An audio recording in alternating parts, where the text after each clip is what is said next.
ദൈവത്തിൻ്റെ പരിശുദ്ധമായ നാമത്തിന് സ്തോത്രം ചെയ്യുകയും സ്തുതിക്കുകയും ചെയ്യുന്നു. കർത്താവിൽ അനുഗ്രഹിക്കപ്പെട്ടവരും ദൈവത്തിന് പ്രിയരുമായ സഹോദരീ സഹോദരങ്ങളെ, കർത്തൃഭൃത്യന്മാരെ, ഒരിക്കൽ കൂടെ നാം ദൈവത്തിൻ്റെ തിരുവായ്മൊഴികൾക്ക് കാതോർക്കുകയാണല്ലോ. ദൈവം നമ്മോട് ഹൃദ്യമായി സംസാരിക്കട്ടെ. ഇന്നിൻ്റെ ആവശ്യങ്ങൾ അറിഞ്ഞ് ഇന്ന് നമുക്ക് നിൽക്കാൻ വേണ്ട കൃപ തന്ന് വചനത്താൽ നമ്മളെ ധന്യരാക്കി വീഴാതെ നിർത്തുന്ന ദൈവത്തിൻ്റെ മുമ്പിൽ ഒരിക്കൽ കൂടെ പ്രതീക്ഷയോടെ കാതോർക്കാം. കർത്താവ് നമ്മോട് നിശ്ചയമായിട്ടും ഇടപെടുമെന്ന് വിശ്വസിക്കാം. നിങ്ങൾക്കേവർക്കും യേശുക്രിസ്തുവിൻ്റെ ധന്യമുള്ള നാമത്തിൽ എൻ്റെ വിനീതമായ വന്ദനങ്ങൾ ഞാൻ സ്നേഹത്തോടെ അറിയിക്കുന്നു. നമ്മുടെ രക്ഷിതാവും കർത്താവുമായിരിക്കുന്ന മഹാദൈവത്തിന് മഹത്വവും സ്തുതിയും പുകഴ്ചയും എല്ലാം ആവോളം എൻ്റെ ദൈവത്തിൻ്റെ പാതാരവിന്ദത്തിൽ അർപ്പിക്കുകയും ചെയ്യുന്നു. സന്തോഷത്തോടെ ദൈവത്തിൻ്റെ സന്നിധാനത്തിൽ പ്രതീക്ഷിച്ചിരിക്കുന്ന ദൈവമക്കൾക്ക് വേണ്ടി ഇന്ന് ഒരാലോചന പറയാൻ കർത്താവ് എന്നെ ഫലമേൽപ്പിച്ചിരിക്കുന്ന വേദഭാഗം അപ്പോസ്തല പ്രവൃത്തി 7-ാം അധ്യായത്തിൻ്റെ 3-4 വാക്യങ്ങളാണ്. അപ്പോസ്തല പ്രവൃത്തി 7-ാം അധ്യായത്തിൻ്റെ 3-4 വാക്യങ്ങൾ ഞാൻ നിങ്ങളെ വായിച്ചു കേൾപ്പിക്കാം. നിൻ്റെ ദേശത്തെയും നിൻ്റെ ചാർച്ചക്കാരെയും വിട്ട് ഞാൻ നിനക്ക് കാണിച്ചു തരുന്ന ദേശത്തേക്ക് ചെല്ലുക എന്ന് പറഞ്ഞു.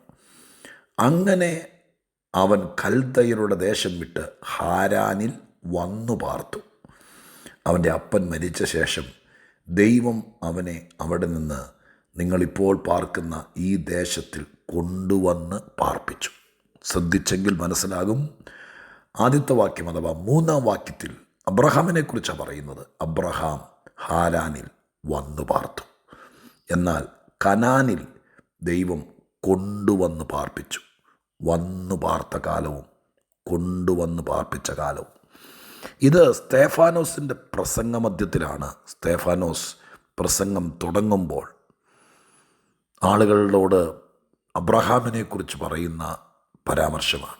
ഇസ്രായേലിനെക്കുറിച്ച് പറയാൻ വേണ്ടി തുടങ്ങിയാണ് സ്തേഫാനോസ്. അബ്രഹാമിനെ പറയാതെ ഇസ്രായേലിനെ പറയാൻ കഴിയില്ലല്ലോ. അതുകൊണ്ട് അബ്രഹാമിലേക്ക് പറഞ്ഞു തുടങ്ങുകയാണ്. അബ്രഹാമിനോട് ദൈവം പറഞ്ഞു, മെസൊപ്പൊത്താമിയയിൽ പാർക്കുന്ന കാലം ഞാൻ നിന്നെ കാണിപ്പാനിരിക്കുന്ന ദേശത്തേക്ക് പോകുക, നിൻ്റെ ചാർച്ചക്കാരെയും പിതൃഭവനത്തെയും ഒക്കെ വിടുക എന്ന് പറഞ്ഞു. ആ വാക്ക് കേട്ട് അബ്രഹാം ഹാരാനിൽ വന്നു പാർത്തു.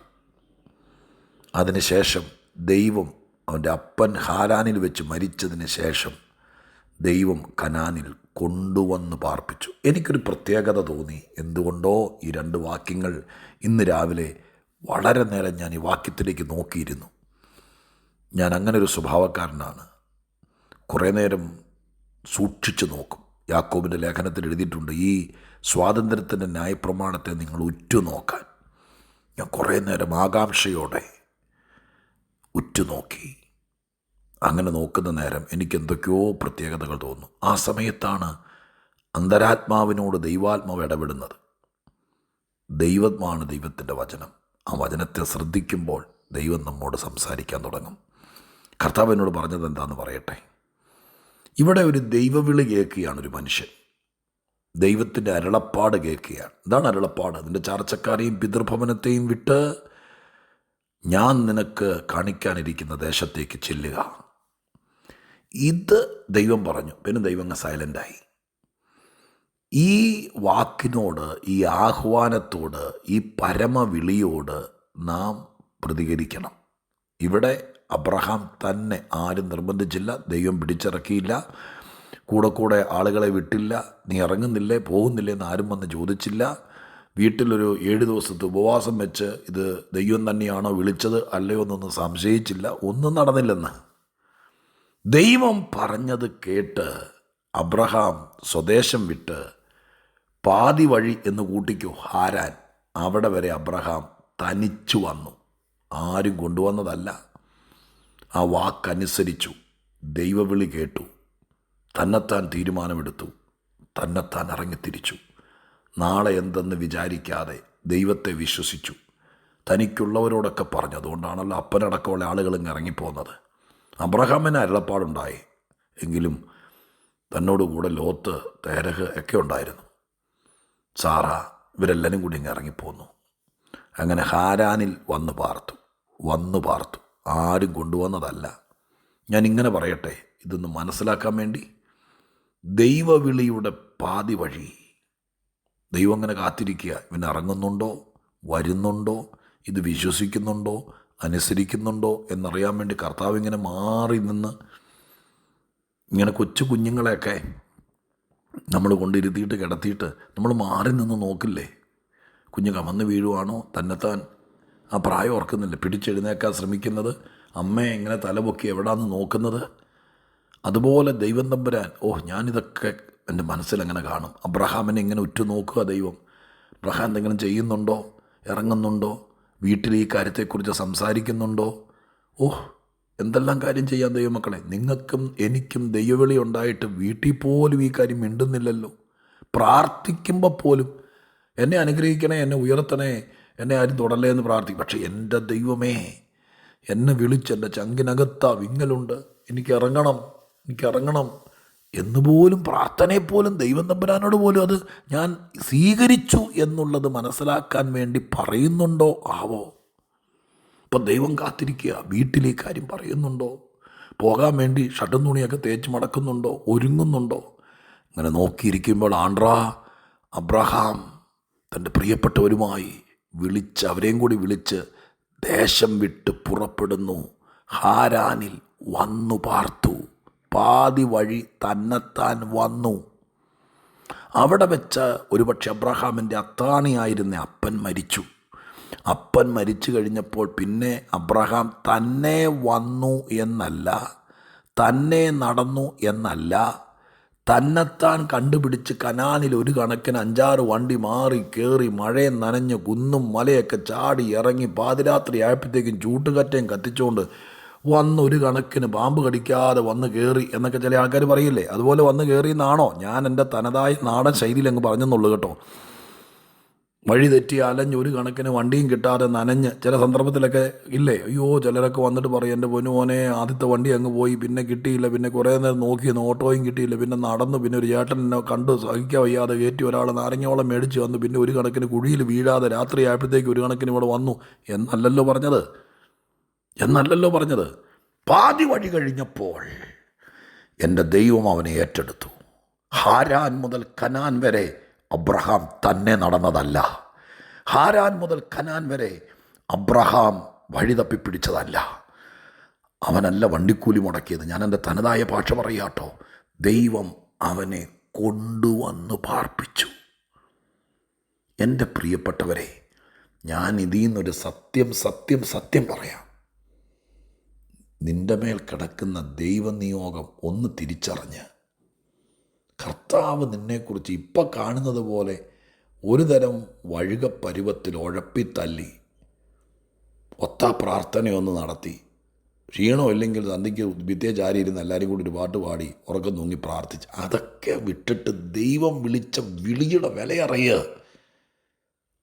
നീ ആദ്യം തുടക്കം കുറിക്കുക, നീ ആദ്യം ഇറങ്ങിത്തിരിക്കുക, നീ ആദ്യം അതിൻ്റെ അർത്ഥം മനസ്സിലാക്കുക, നീ ആദ്യം തന്നെയാണെങ്കിലും വരാൻ പറ്റുന്നിടത്തോളം ഹാരാൻ വരെ അവിടെ വരെ എത്തുമ്പോൾ ചിലപ്പോൾ കാര്യങ്ങൾ പ്രതികൂലം. അപ്പം മരിക്കുക എന്ന് പറഞ്ഞത് ഒരു അനുകൂലമല്ലല്ലോ, പ്രതികൂലമല്ലേ. അവിടെ വെച്ച് ചിറകൊടിഞ്ഞ് കാണും, പ്രതീക്ഷ നഷ്ടപ്പെട്ട് കാണും. പക്ഷെ അവിടെ ദൈവം ഇട്ടിട്ട് പോകില്ല. നിഴല് പോലെ പിന്തുടരുന്നവൻ ഹാരാൻ മുതൽ അബ്രഹാമിനെ നയിച്ചു, നടത്തി, കൈപിടിച്ചു, കൊണ്ടുവന്നു. തന്നെ നടത്തിയില്ല, പൊക്കോളാൻ പറഞ്ഞില്ല, ഏതെങ്കിലും വഴി കൂടെ കാടും വീടും കയറി അങ്ങ് ചെല്ലാൻ പറഞ്ഞില്ല. അവിടെ മുതൽ ദൈവം അവനെ ഏറ്റെടുത്തു, അവനെ കൊണ്ടുവന്ന് പാർപ്പിച്ചു. ബൈബിൾ തുറന്നിട്ട് പറ്റുമെങ്കിൽ 2 വാക്കിൻ്റെ അടിയിൽ വരയിടണം കേട്ടോ. 3-ാം വാക്യം തീരുന്നിടത്ത് വന്നു പാർത്തു, 4-ാം വാക്യം തീരുന്നിടത്ത് കൊണ്ടുവന്ന് പാർപ്പിച്ചു. നിങ്ങൾ തുടങ്ങുന്ന പാതി വഴി നീ തന്നെ സ്വന്തം വിവേകം ഉപയോഗിക്ക്, സ്വന്തം ബുദ്ധി ഉപയോഗിക്ക്, തീരുമാനമെടുക്ക്. ബാക്കി എല്ലാത്തിനും ഭയങ്കര കഴിവുണ്ടല്ലോ. ഈ കാര്യത്തിലും നീ ആദ്യം തീരുമാനിക്കുക. പാതി വഴി നിൻ്റെയാണ്, ബാക്കി വഴി ദൈവത്തിൻ്റെയാണ്. ഞാൻ നിർത്തട്ടെ, ഒന്നുകൂടെ പറയാം. പാതി വഴി നിൻ്റെയാണ്, ബാക്കി വഴി ദൈവത്തിൻ്റെയാണ്. ബാക്കിയൊക്കെ ചിന്തിച്ചു, ഊഹിച്ചു, വിചാരിച്ചു, പ്രാർത്ഥിച്ചു. ഈ ദൂത് നിങ്ങൾക്കുള്ളതാണോ അല്ലയോ ഇല്ലെങ്കിൽ കളഞ്ഞേരെ, ആരെങ്കിലും പാവപ്പെട്ടവരെടുത്തോളും. ദൈവസന്നിധിയിൽ വിശ്വസിക്കുക. ബാക്കി വഴി ദൈവം നിന്നെ നടത്താൻ പോവുക. നീ പാതി വഴി വന്ന് നിൽക്കുവാണോ? ഇവിടെ വരെ വന്നപ്പോൾ എല്ലാവരും ഉള്ളതോടെ പോയി എന്നും പറഞ്ഞുകൊണ്ട് പരിഹസിക്കുകയാണോ? പേടിക്കണ്ട. കർത്താവ് നിന്നെ സെറ്റിൽ ചെയ്യും, കൊണ്ടുവന്ന് പാർപ്പിക്കും. നീ കണ്ടോ, ബാക്കി വഴി ദൈവത്തിൻ്റെയാണ്. പാതി വഴി നിൻ്റെ, ബാക്കി വഴി ദൈവത്തിൻ്റെ. എഴുതി വെച്ചോ. ഞാൻ നിങ്ങൾക്കായി പ്രാർത്ഥിക്കാം. പരിശുദ്ധ ദൈവമേ, ഞങ്ങളുടെ സ്വർഗീയ പിതാവേ, ഇവിടെ ഞങ്ങൾ ഉപവാസത്തിലും പ്രാർത്ഥനയിലുമായിരിക്കുന്ന ദിവസങ്ങളുടെ 4-ാം ദിവസം പാതി വഴി വന്ന് നിൽക്കുന്ന ആരെങ്കിലുമൊക്കെ ഈ പ്രാർത്ഥനയിൽ പങ്കെടുക്കുന്നുണ്ടോ അപ്പാ? അതുകൊണ്ടാണോ കർത്താവ് ഇന്ന് ഈ ദൂത് എനിക്ക് പറയാൻ വേണ്ടി തന്നത്? അടിയങ്ങളോടുകൂടെ ഉപവാസം എടുക്കുന്ന ഒത്തിരി പേര് ഇത് കേൾക്കുന്നുണ്ട് അപ്പാ. അവരുടെ ആത്മീകതയുടെ, ജീവിതത്തിൻ്റെ, അനുഗ്രഹത്തിൻ്റെ, വാഗ്ദത്തത്തിൻ്റെ ഹാരാനിൽ വരെ, അഥവാ പാതി വഴി വരെ അവർ വന്ന് നിൽക്കുവാണോ? കർത്താവിനല്ലേ അറിയുള്ളൂ. ആ പാതി വഴിക്ക് വെച്ച് അപ്പൻ മരിച്ചു പോയതുപോലെ സങ്കടങ്ങളോ പ്രയാസങ്ങളോ നഷ്ടങ്ങളോ ഏറ്റവും പ്രിയപ്പെട്ടവരുടെ വേർപാടോ ഒക്കെ അവരെ ഇറങ്ങിത്തിരിച്ചിട്ട് നൊമ്പരപ്പെടുത്തി നിർത്തിയിരിക്കുകയാണോ? ഈ ഹാരാന് കൊണ്ട് വഴി തീരില്ലല്ലോ. ഇല്ലല്ലോ അപ്പാ, ഇല്ലല്ലോ. ബാക്കി വഴി എൻ്റെ ദൈവത്തിൻ്റെയാ. അങ്ങ് അവരെ കൊണ്ടുവന്ന് പാർപ്പിക്കും, നന്മയിലേക്ക്, അനുഗ്രഹത്തിലേക്ക്, ഉയർച്ചയിലേക്ക്. ഒത്തിരി പേരെ ഞാൻ കാണുന്നപ്പച്ച ഇത് പ്രാർത്ഥിക്കുമ്പോൾ കൊണ്ടുവന്ന് പാർപ്പിക്കണേ. ദൈവം അനുഗ്രഹിക്കണേ. കർത്താവിൻ്റെ കയ്യിലേൽപ്പിക്കുക. സ്വർഗം കൂടെ ഇരുന്ന് അനുഗ്രഹിക്കണമേ എന്ന് പ്രാർത്ഥിക്കുന്നു. ദൈവത്തിൻ്റെ പാതാരബന്ധത്തിൽ ഏൽപ്പിച്ച് പ്രാർത്ഥിച്ച് ദൈവത്തെ മഹത്വപ്പെടുത്തുന്നു. കർത്താവ് കൂടെ ഇരിക്കണം, ഒത്തിരി അനുഗ്രഹിക്കണം. ഇതെല്ലാവർക്കും ഫലിക്കട്ടെ. ദൈവം വിളിച്ചിട്ടും ഇറങ്ങാതിരിക്കുന്ന ആരെങ്കിലും ഉണ്ടെങ്കിൽ, ദൈവം വേണമെങ്കിൽ വന്ന് വിളിക്കട്ടെ, ദൂതം വരട്ടെ എന്നും പറഞ്ഞ് കാത്തിരിക്കുന്ന ആരെങ്കിലും ഉണ്ടെങ്കിൽ അവരെ ഒന്ന് ബോധവൽക്കരിക്കണേ അപ്പാ. അവരെ മെസപ്പത്യോമിയിൽ തീരല്ലേ. അവർ ഇറങ്ങട്ടെ, ഹാരാൻ വരെയെങ്കിലും എത്തട്ടെ. ബാക്കി ദൈവം ചെയ്യുമല്ലോ. പ്രാർത്ഥിക്കുന്നു യേശുവിൻ നാമത്തിൽ തന്നെ. ആമേൻ.